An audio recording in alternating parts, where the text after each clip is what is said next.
할렐루야. 아멘. 감사합니다. 어떻게 소리가 잘 들리시나요? 네. 예, 여기 예배당에 오신 분 잘 들으시고, 또 가정에 계신 분들 잘 들으시면 손 한번 이렇게 오른손 한번 손 들으시겠습니까? 잘 들으시면? 예, 감사합니다. 네.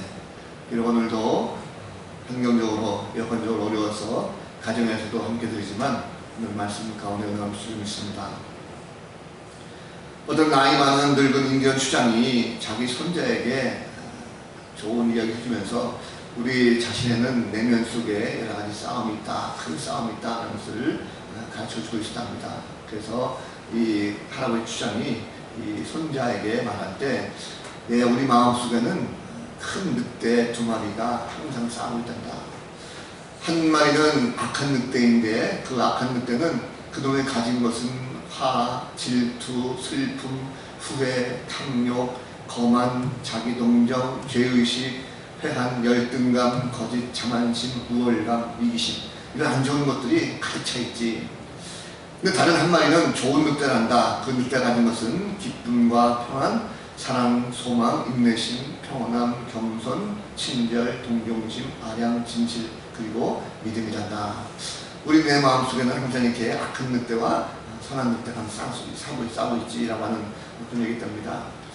그래서 내 손자가 하는 말이, 할아버지 그러면 둘이 싸우면 누가 이겨요? 라고 묻답니다.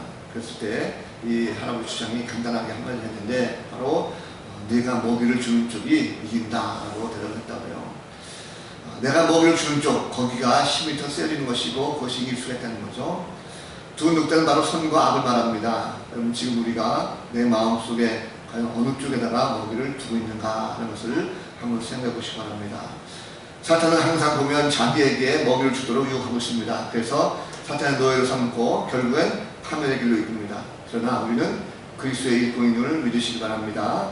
믿는 자는 당연히 우리가 주님이 원하시는 쪽으로 먹이를 줘야 됩니다. 그래서 오늘도 말씀이라고 하는 이 영양식을 우리가 먹고 주님이 원하시는 삶, 그 삶이 어떤 삶인가라는 것을 알고 그 삶을 따라가는 복된 성도들 다 되시기를 주님의 이름으로 간절히 축복합니다. 자, 우리가 그리스도의 일꾼이라고 한다면 반드시 확인을 해야 될 것이 있습니다. 바로 소명과 사명이라는 것이 있습니다. 소명이라고 하는 것은 영어로 말하면 콜링 이렇게 말합니다. 하나님께서 우리를 부르신다 하는 하나님의 부르심, 그것이 바로 콜링이죠. 소명입니다. 사명이라고 하는 것은 미션이라고 합니다. 미션이라는 것은 하나님께서 부르신 사람은 반드시 그 사람에게 일을 맡기신다. 영어로 미션 이렇게 되어 있습니다. 그래서 콜링과 미션은 반드시 있다는 것입니다. 소명이 있는데 사명이 없는 사람 없습니다. 반대로 소명이 없는데 난 사명만 있다, 이것도 있을 수 없습니다. 하나님께서는 일꾼을 반드시 부르시면 부르신 그 일꾼들은 반드시 그에게 맡기는 일이 있다는 것을 볼 수가 있습니다. 옛날에는 하나님께서 부르셨다고 한다면 그것이 목회자만 생각하는 경우가 많이 있었어요. 목사님이니까 하나님께서 부르셨지, 그래서 목사로 쓰임받지, 이렇게 생각하는 분이 많이 있었는데 그것은 지극히 작은 범위만 생각하는 경우가 많습니다. 모든 성도는 다 하나님께서 부르셨고 그리고 거기에 맞는 사명감을 다 주셨어요. 자, 오늘 본문은 모세를 하나님께서 부르시는 그런 장면입니다.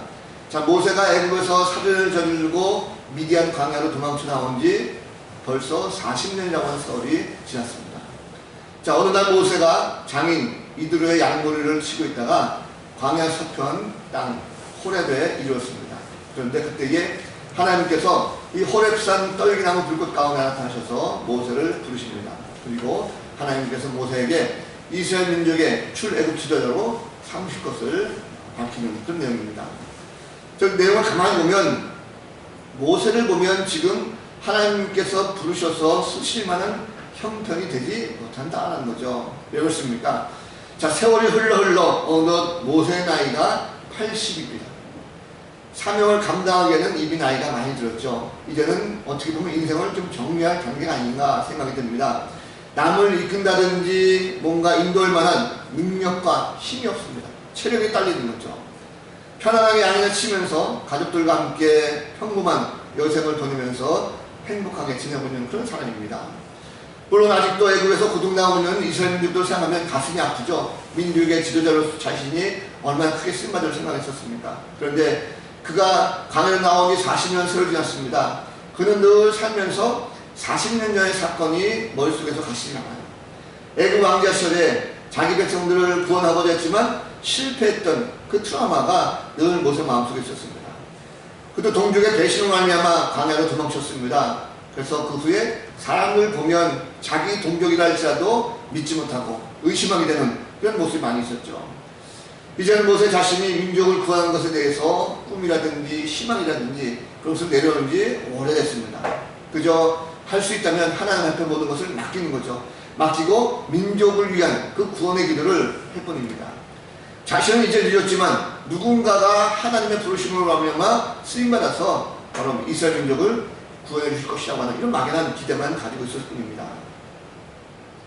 자, 여러분, 사람들은 어떤 일을 하려고 할 때 보면 자신의 환경, 자신의 처지를 많이 봅니다.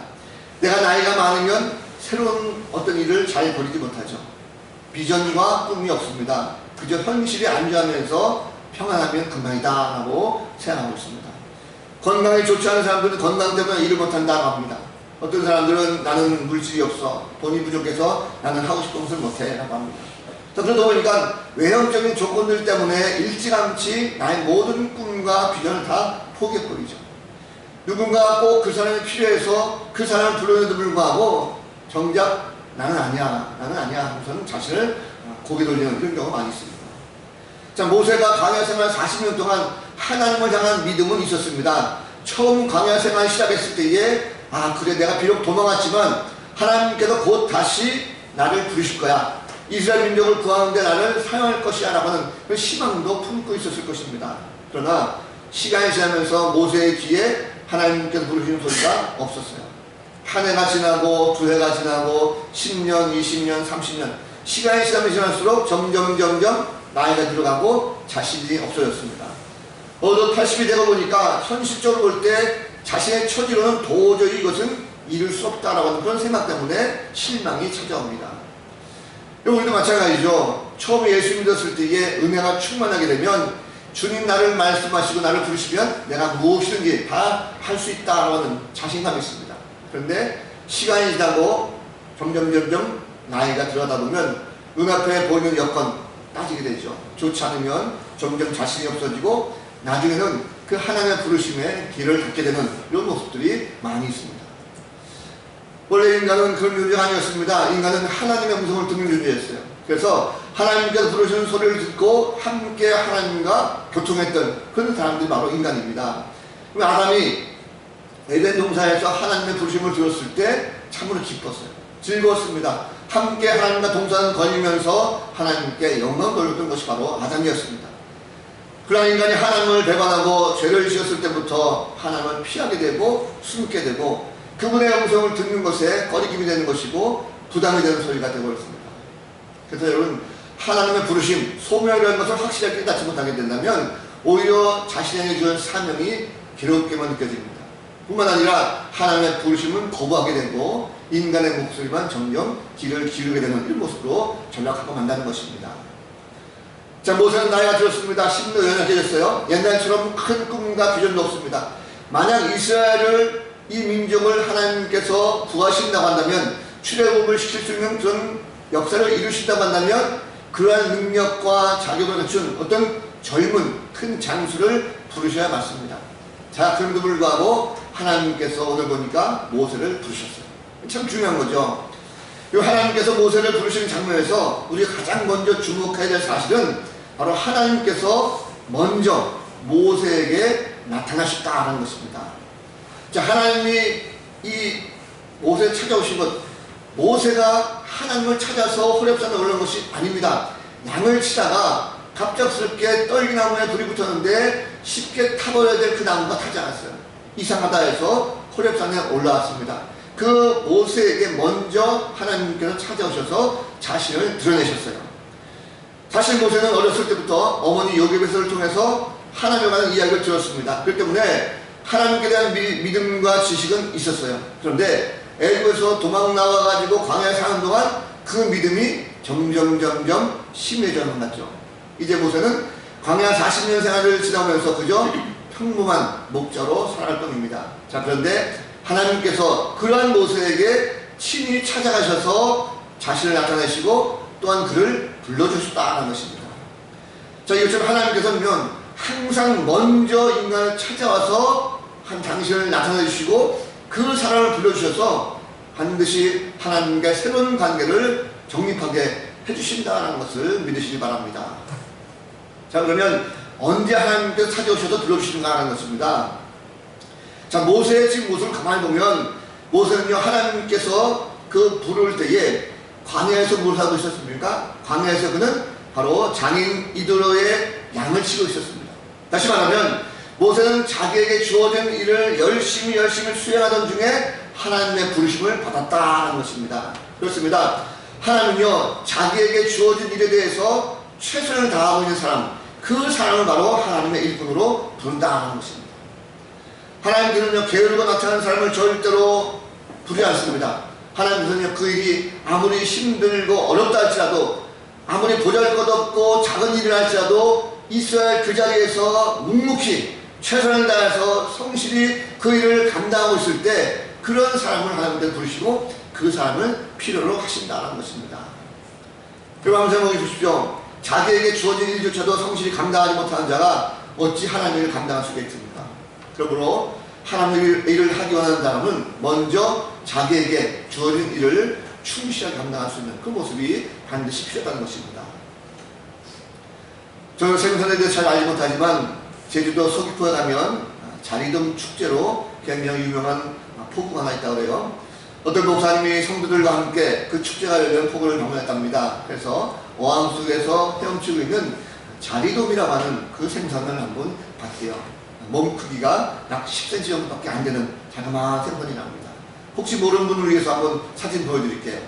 생선 한번 보십시오. 예, 이게 자리돔이라고 하는 생선인데 사람 두 손에 올라가도 굉장히 작아 보이죠? 몸 전체가 한 10cm밖에 안 된답니다. 이 목사님께서 이 제주도가 고향인 집사님께 물어봤대요. 집사님, 이렇게 자라다가만 어린 생선을 먹다니 너무너무 잔인한 거 아닙니까? 라고 물었답니다. 그랬더니 이 집사님께서 미소 지으면서 한 말씀이, 목사님, 우리가 먹는 이 자리돔은 어린 물고기 아니라 다 큰 물고기 생선입니다. 이 자리돔은 아무리 커봤자 10cm밖에 안 됩니다. 라고 얘기하더라는 거죠. 자, 근데 이 집사님이 목사님께 잠시 후에 이런 질문을 했답니다. 목사님, 이 생선 이름이 왜 자리돔인지 아십니까? 라고 물었대요. 이 목사님이 처음 보는 생선이니까 모른다라고 대답했죠. 그랬더니 집사님이 이렇게 말하답니다. 목사님, 이 자리돔이라고 하는 이 생선은 멀리 헤엄쳐 다니는 물고기가 아닙니다. 자기가 태어난 장소를 벗어나지 않고 그 자리에 태어나서 그 자리에서 죽는 물고기입니다. 그래서 제주도 사람들은 이 물고기를 부를 때 그 자리에서만 사는 물고기라는 뜻으로 자리돔이라고 이름을 지었답니다. 라고 이렇게 부를게요. 목사님은 그때야 왜 자리돔이라고 부르는지 이해를 했다고 합니다. 여러분 성경을 보면 이 자리돔처럼 자기가 있어야 될 자리에 있는 이런 사람들이 있습니다. 그런데 자기가 있어야 될 자리에 있지 않냐고 도망가는 그런 사람도 있어요. 여러분 요나라는 인물 아시죠? 하나님께서 니느웨로 가라, 거기가 네가 있어야 할 자리다 말씀하셨는데 그는 다시스로 도망갔다가 물고기 뱃속에 들어가고 말았습니다.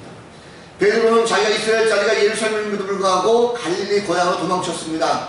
그런데 반면에 자기가 있어야 할 자리에 있어서 사명을 감당했던 그런 인물도 있어요.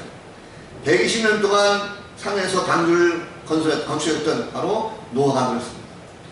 여인의 유혹을 가가방 떨치고 누명을 쓰고 옥에 들어갔던 요셉이 바로 그 인물입니다. 또 과감하게 예수의 오심을 준비하고 광야에서 외쳤던 선지자 세례 요한이 바로 그 인물이죠. 성령의 인도를 받고 선교지를 옮겨갔던 사도 바울이 바로 그런 인물이었습니다. 많은 인물들이 바로 자신이 지켜야 될 자리, 그 자리를 지켰을 때 하나님께서 그를 부르셨고 그를 사용하셨다는 것을 볼 수가 있습니다. 그렇다면 우리 그리스도인들은 먼저 하나님께서 부르시기 위한 그 사명의 자리가 있다는 사실을 여러분 꼭 기억하시기 바랍니다. 우리는 묵묵히 하나님께서 부르실 그 자리가 있습니다. 목회자에게는 묵묵히 목회할 수 있는 목회지가 있죠. 성도들에게는 하나님께서 지시한 자리가 있습니다. 교회에서의 모든 직분은 마찬가지고 세상에서의 모든 자리들, 직장과 일터, 가정에서의 모든 위치가 있습니다. 그러한 나에게 주어진 모든 자리들, 그 자리를 떠나지 말고 묵묵히 내게 주어진 일을 잘 감당할 때에 하나님께서 바로 찾아오셔서 우리를 부르신다는 것입니다. 우리가 머물러 자리가 어디입니까? 이스라엘 곳에 있으면서 맡겨진 모든 사명을 잘 감당할 때 하나님께 찾아오시고 우리에게 새로운 사명을 주실 줄로 믿습니다. 하나님의 부르심이라고 하는 것이 미천한 자도 존귀하게 만들어주십니다. 자, 하나님께서 모세를 부르실 때 떨기나무 불꽃 가운데 자신을 나타내셨어요. 자, 여기서 떨기나무는 광야에서 흔히 볼 수 있는 아카시아 종류의 키 작은 가시덤불을 말합니다. 이것은 나무라기보다는 하나의 덤불이에요. 사진 한번 보시기 바랍니다. 자, 이것이 나무라고 하기도 못하고 광야에 그냥 수풀처럼 나타나는 하나의 가시덤불입니다. 이것은 굉장히 연약해가지고요, 땔감으로도 사용하지 못합니다. 그래서 나무 중에서 가장 볼품없는 그런 나무라고 해요.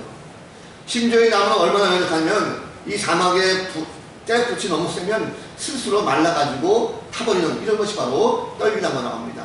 사람들이 다 외면했죠. 자, 그런데 왜 하나님께서는 굳이 이러한 쓸모없는 나무 가운데 친히 불꽃을 내시면서 당신을 계시하셨을까라는 것입니다. 왜 그럴까라는 거죠. 우선 이것은 하나님께서 애굽의 현재 가시덤불과 같이 비참한 현실 가운데 놓여있는 이스라엘을 말하는 것이기도 합니다. 그래서 그들을 내가 함께함으로 구원할 것이다 라는 상징적인 의미가 있습니다.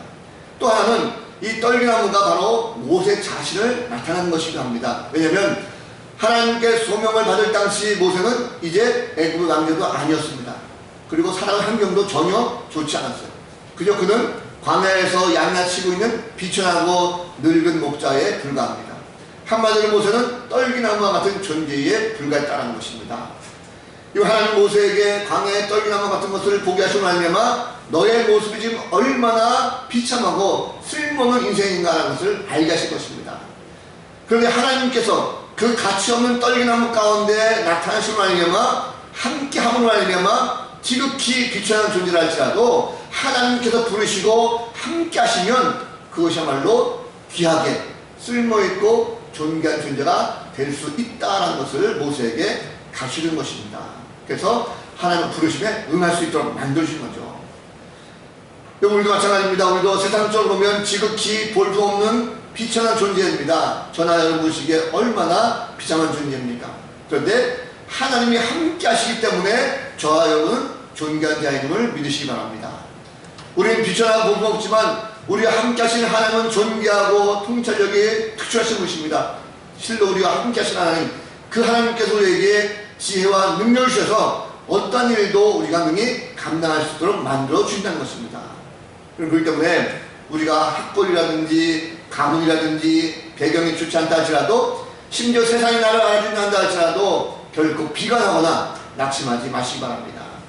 나이가 많습니다. 나는 여자입니다. 연약합니다. 나는 하나님을 할 수가 없습니다. 라고 한다 할지라도 하나님이 나와 함께 하신다고 한다면 나는 비록 아무것도 할 수 없지만 하나님이 함께 하심으로 모든 걸 다 능하게 할 수 있는 사실을 여러분 가지시고 확신과 자신감을 가지시고 하나님께서 내게 맡겨주신 그 사명을 온전히 감당하고 헌신할 수 있는 그 삶을 살아갈 수 있는 복된 성도가 될 줄로 믿습니다. 그럴 때 우리는 모세와 같이 하나님의 큰 일을 이루면서 세상에서도 존귀한 자로 인정받게 될 줄로 믿습니다. 자, 부르심 받은 이 모세에게 요구하는 것이 하나님께서 있습니다. 뭐냐면 하나님의 종으로서의 부르심의 의식을 가지라는 것입니다.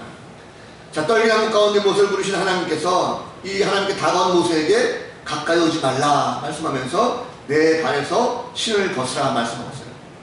내 발에서 신을 벗으라, 이 명령은요, 일차적으로는 모세에게 있어서의 죄의 문제를 해결하는 이 요구하는 것을 볼 수가 있습니다. 인간은 죄인이죠. 그렇기 때문에 감히 거룩하신 하나님 전에 나아갈 수가 없습니다. 성경에 보면 어떤 거룩한 장소에서는 신을 벗어야 되는 것이 마땅합니다.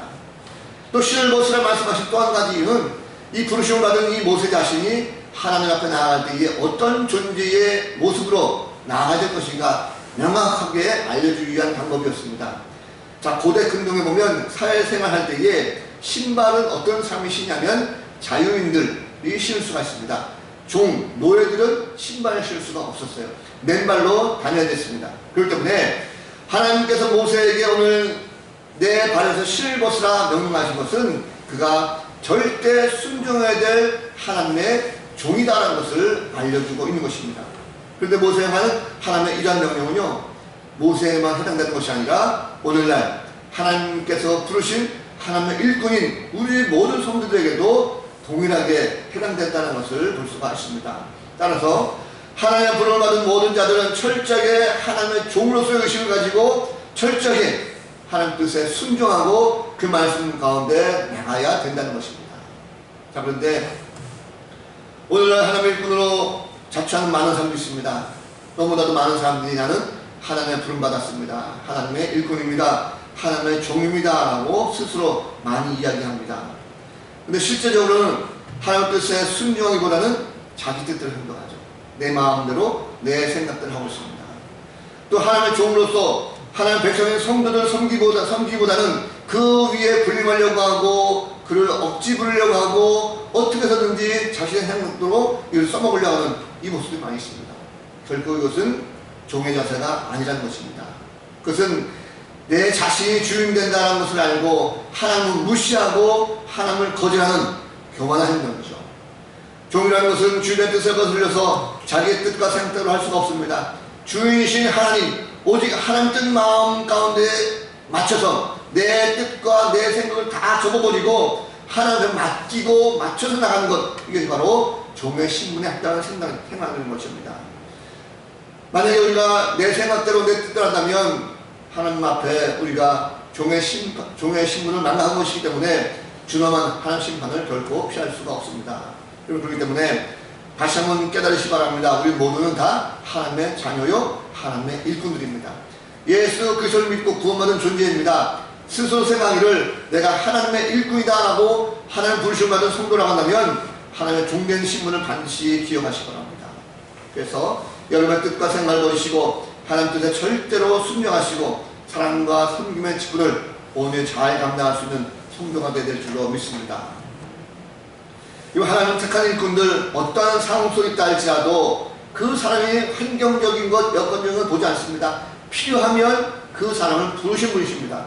겉으로 보이는 조건들 절대 개의치 않습니다. 하고자 하실 일에 반드시 필요한 일꾼들을 보내시고 또 그곳으로 사람을 보내십니다.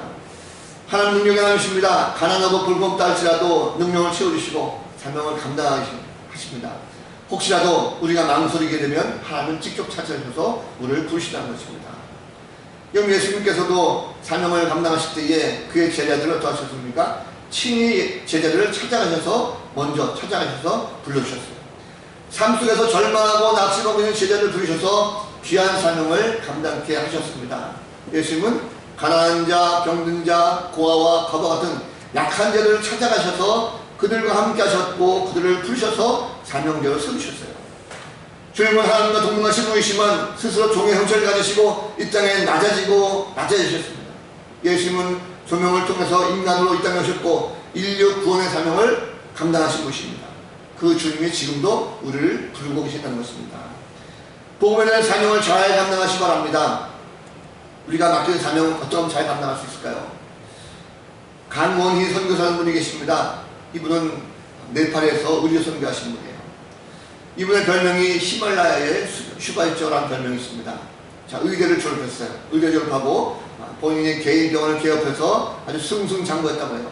문제성시 이루고 돈도 많이 벌었습니다. 그런데 49세가 되던 해에 이제 중년의 나이로서 얼마든지 자신이 편안하고 행복함을 잘 누리시는데 뜬금없이 이 사람은 자신 모든 한국에서의 의료생활을 다 접고 느닷없이 하나님 부르심을 받고 병원과 가정 다 정리해서 아내와 함께 네팔이라는 나라로 날아갑니다. 거기서 의료 선교를 시작하게 된 거죠. 왜 그가 떠났는가? 그가 말한 것은 내가 하나님께 부름받았을 때에 내 인생의 가장 귀한 시간을 하나님께 드리고 싶다라는 그 마음을 가지고 그 소망을 가지고 네팔로 갔다는 것입니다. 하루에 150명 넘는 환자들을 치료하면서 무려 35년간을 가난한 자들과 병든 자들을 위해서 헌신하는 그 모습이었습니다. 이 선교사님의 그 헌신과 사람 인생이 너무나도 귀하다라고 해서 몇 년 전에 소명 3라고 하는 제목을 가지고 기독교 단체에서 영화를 만들었어요. 그래서 국내에서 개봉된 적도 있습니다. 참 재미있는 것은 이 영화가 이 선교사님을 주제로 해서 주인공을 해서 만든 영화인데 시사회 가운데 이 선교사님이 참여하지 않았다고 해요. 내가 그곳에 참여하는 것이 아니라 한 영혼이라도 더 내가 살려야 된다고 하는 그 마음을 가지고 현지에서 바로 의료를 하고 있다고 하는 그 얘기를 들었습니다. 기자가 물었답니다. 그렇다고 한다면 선교사님, 언제부터 당신은 하나님의 부르심을 받았습니까? 라고 물었답니다. 그랬더니 이 강선교사님이 말하기를, 나는 예수를 믿으면서 그 믿음의 출발점부터 이미 그분이 나를 부르셨다는 것을 내가 알았습니다. 라고 고백하면서 나의 소명, 나의 부르심은 내가 예수 믿기 시작할 때부터 이미 이루어졌다는 것을 그가 고백했다는 것입니다. 그렇습니다. 여러분, 믿는 자들의 부르심, 소명이라는 것은 바로 예수를 내가 믿으면서부터 이미 시작이 되었습니다. 성도는 예수를 믿는 순간 각자의 부르심에 합당한 부르심이 있었고 사명을 주어졌다는 것입니다. 성도의 소명이라는 것은 내 자신의 힘으로 되는 것이 아닙니다. 오직 예수 그리스도께서 우리를 부르시고 우리를 사용하신다는 것입니다. 주님은 지금도 우리와 함께 하시죠. 비록 초라하고 볼품없는 우리 모습입니다. 하지만 주님이 우리와 함께 하심을 말미암아 우리는 초라해지지 않고 오히려 세상 사람들이 부러워하는 존재로 바뀌어졌다는 것입니다. 예수님 우리를 존귀하게 여겨주세요. 세상의 어떤 것도 우리를 천대하거나 멸시하도록 우리를 지키시고 보호하신다는 사실입니다. 그리고 세상 사람들은요, 높은 지위에 있는 사람들, 그 사람들의 부름만 받아도 좋아합니다. 그러나 세상적인 욕심을 가지고 부르는 것은 결국 시간이 지나면 쉽게 그것에서 버림받을 수밖에 없습니다.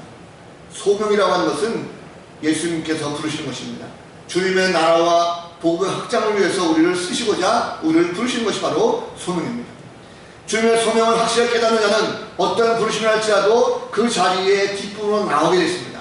그러나 부르심을 듣지 못하는 사람은 자신이 맡은 지극히 작은 일에도 힘들고 버거워하게 되었습니다. 예수님의 소명을 응답하는 자는요, 더 크고 더 놀라운 소명의 자리로 나아가게 되었습니다. 자, 우리를 부르시는 예수님은 우리의 가야 할 길을 말씀해 주십니다. 성령이 내주하시고 내 마음을 주장하시고 발걸음을 인도해주십니다. 그래서 예수님의 부르심에 순종하고 따라가는 모든 인생들은 영생으로 가는 그 모든 길까지도 평안하게 인도해 주십니다. 예수님의 부르심을 받고 나오는 모든 자들은 하늘 아버지께서도 기쁘게 여기시고 안전하게 해주시다는 사실입니다. 자, 현재 환경을 볼 때 참으로 비참했던 모세였습니다. 그런데 이 모세가 하나님의 부르심을 받고 하나님께 쓰임받아서 참으로 쓸모있고 존귀한 자로 발바꿈되었습니다. 이제는 자신의 상황이 문제가 되지 않아요. 그래서 하나님께서 부르셨을 때 기꺼이 고백합니다. 내가 여기 있나이다 라고 고백합니다. 내가 여기 있습니다. 주님, 이 고백을 할 때 결코 두렵지 않습니다. 하나님께서 부르시고 쓰신다면 이제 기꺼이 헌신하겠습니다 라고 다짐하는 거죠. 하나님께서 주신 새로운 비전이 다시금 새롭게 마음속에 불끈 솟아오릅니다. 이스라엘 백성들을 포기하는 것이 아니라 그들을 구원하기 위해서 준비하고 계신 그 하나님 앞에 더욱더 믿음을 가지고 나가는 것, 바로 모세의 모습이죠. 하나님 부르심의 신을 받은 모세는요, 내 자신이 낮아지고 하나님의 새로운 사명을 깨닫게 됩니다. 여러분, 부탁한다면 우리도 주님의 부르심을 순종을 받아들일 때 현실에 안주하지 아니하고 새로운 도전과 축복의 문이 열리게 될 줄로 믿습니다. 예수님의 부르심에 귀를 기울이면 능히 감당하지 못할 일이 없게 될 줄로 믿습니다. 다른 성도들 말씀을 정리합니다. 주님은 지금도 우리를 부르시고 있습니다. 주의 음성에 민감하게 귀를 한번 기울여보시기 바랍니다. 요즘처럼 코로나19로 말미암아 힘들어집니다. 눈을 들어보면 여전히 교회에서 많은 발생자가 생기게 되고 사람들이 교회를 핍박하고 교회를 싫어하게 됐습니다. 이러한 상황 속에서 우리는 숨고 비참한 모습을 가지고 가정에 있을 것이 아니라 이러한 순간순간에도 하나님께서 주님의 복음을 위해서 사랑하시고자 하는 그 일꾼을 찾고 계시다는 사실을 결코 잊어서는 안 될 것입니다. 여러분들이 바로 그 일꾼임을 믿으시기 바랍니다. 우리가 그를 위해서 무엇을 해야 될 것인가? 우리는 좀 더 이 세상을 위해서 또 우리의 사명을 위해서 주의 부르심을 위해서 기도하는 모습이 반드시 필요합니다. 기도는 바로 우리의 모든 악한 것들을 다 제거하고 마음을 담대하게 할 수 있는 하나의 방법이라는 것을 볼 수 있습니다. 내일부터 10년 특별 새벽 기도가 일주일간 열립니다. 특별히 일주일간 열린 것은 우리가 새를 시작하면서 다시 한번 마음을 정리하고 나를 부르신 그 하나님 음성 가운데 귀를 기울이고자 하는 그 목적이 있습니다. 나를 향한 하나님의 부르심을 현재 깨닫고 있습니까? 새벽에 기도하면 그 하나님 음성에 한번 귀를 기울여보시고 그 가운데 주님께서 나를 부르시다고 한다면 주님 내가 여기 있습니다 라고 고백할 수 있는 그 모습이 있었으면 좋겠습니다. 모쪼록 다시 한번 새벽을 깨우시고 그 가운데 나를 부르실 때에 내가 여기 있나라고 응답하시고 그리고 내게 주신 사명을 잘 감당하시고 나면 하나님께서 쓰시고자 부족함 없는 복된 성도 삶이 되시기를 우리 구주 예수 그리스도 이름으로 간절히 축원을 드립니다. 기도하겠습니다. 거룩하신 하나님, 참으로 부족하고 부족한 저희들이지만 하나님께서 찾아오셔서 부르시고 또 그 가운데 사명을 주신 줄로 믿습니다. 모세와 같이 환경적으로 여건적으로 힘들다 할지라도 그러나 주님께서 찾아오셔서 우리 모든 부끄러운 모습들은 다 감춰주시고 하나님 함께 하심으로 새롭게 힘과 능력을 주신 줄로 믿습니다. 다시금 어지러운 세상 가운데 주의 사명자로 그 모든 것을 잘 감당할 수 있도록 함께하여 주옵소서. 주님께서 부르실 때에 주님 내가 여기 있습니다. 마음껏 사용하여 주옵소서. 믿음의 고백이 우리 가운데 있게 하여 주옵소서. 감사 찬양하고 또 살아계신 예수 그리스도 이름으로 간절히 기도하옵나이다. 아멘.